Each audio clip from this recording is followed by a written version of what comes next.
And actually, this is take two. I feel like something happened with my audio on the last one. So if you are watching and can hear me, if you could let me know so that I can tell before I get 10 minutes in and realize that it stopped. But that's what happens, right? We just have to go with the flow sometimes, and sometimes that means things don't work the first time. So, thank you. I guess now it's working. So I'm going to not touch anything hopefully related to the sound. So, it's a Monday, right? Some Mondays feel more like Mondays than others, and it's raining, I think, here. So, it makes sense that I might need to do this twice. So, what I was going to talk about tonight, and actually what I am interested in kind of talking about all month, each Monday in May, kind of talking about something that maybe deals with our mindset or really trying to make progress in our self care practice or our yoga practice, as maybe I might specifically skew a bit toward, but really any self care. Like what maybe mindset things we need to think about or focus on, or things that get in our way of making the progress that we would like to.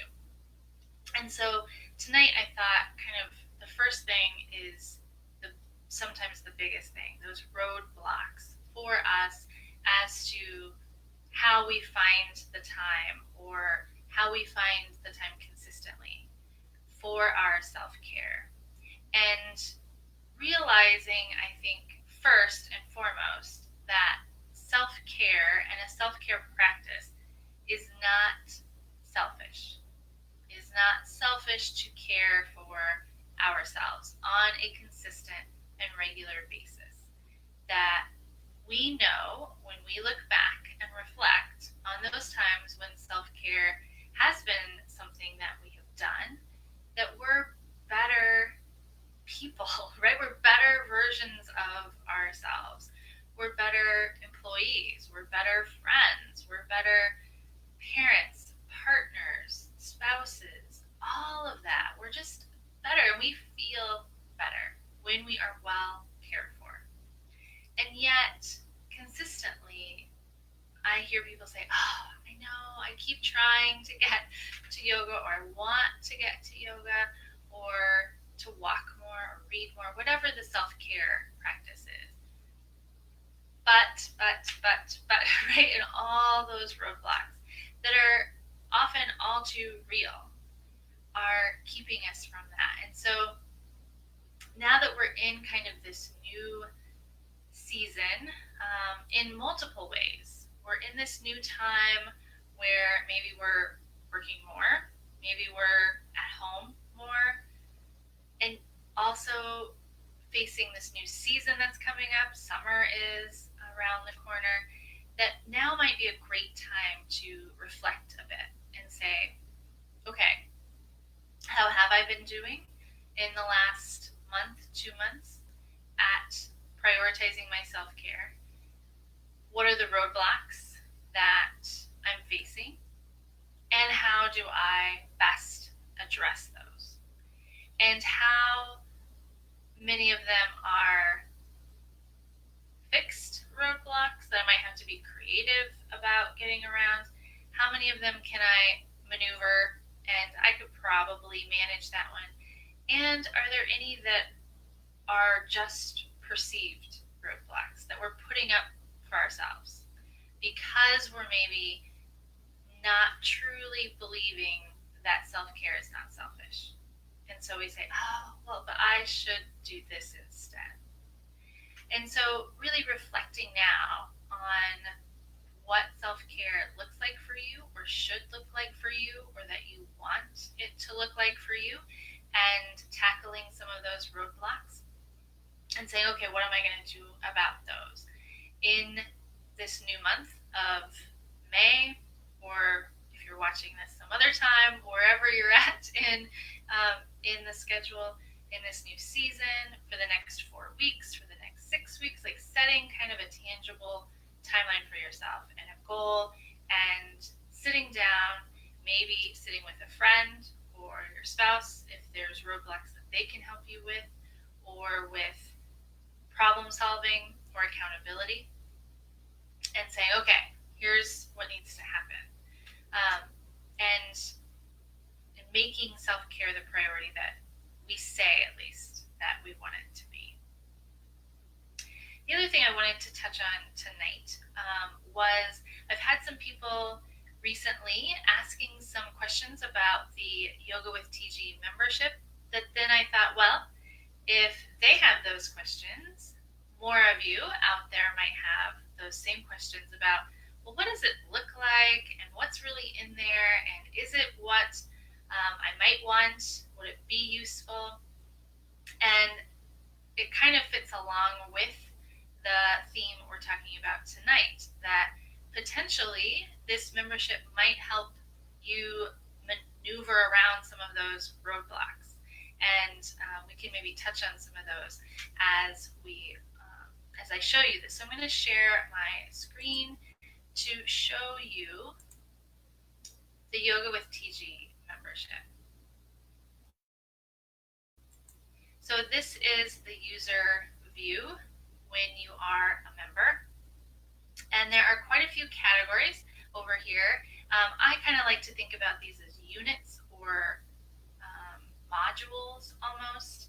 And if you've taken an online course in college, this might kind of look at least somewhat familiar in design. That's how I tend to think of it. And in here, there's of course this first module of like different benefits and a roadmap, kind of explaining what I'm sort of showing you here.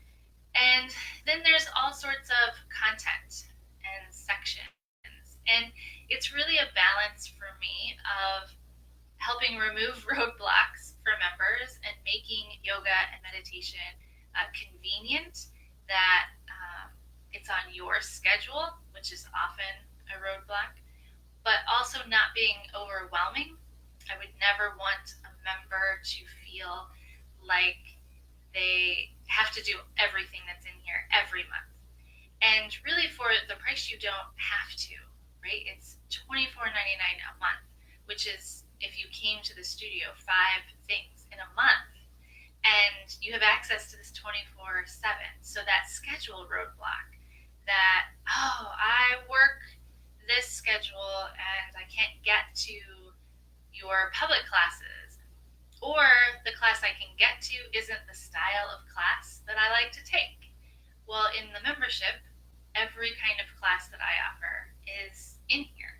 And so in Vinyasa Flows, for example, these are full-length classes, and I think there's 4 in here right now, including a full-length yoga sculpt. So if you've always wanted to yoga sculpt, or it's your favorite, but Monday nights at 5:30 don't work, well, there's multiple full-length yoga sculpts in this membership. You could do them all the time if you wanted to. And I also try to explain kind of what the themes or the style is, so that you could pick one that you like. Some people like a different flow all the time, and some people have a flow like, I really like this intention setting flow, and they want to do it multiple times. And so this membership kind of gives you both of those things. You can pick and choose, or you can repeat the same flow multiple times if it's your favorite. As far as other full-length classes, the membership is the only place where you will find full-length classes from me other than live. And I have a live class once a month for my members, so they can have some of that community, right? We don't want to just be lonely at home.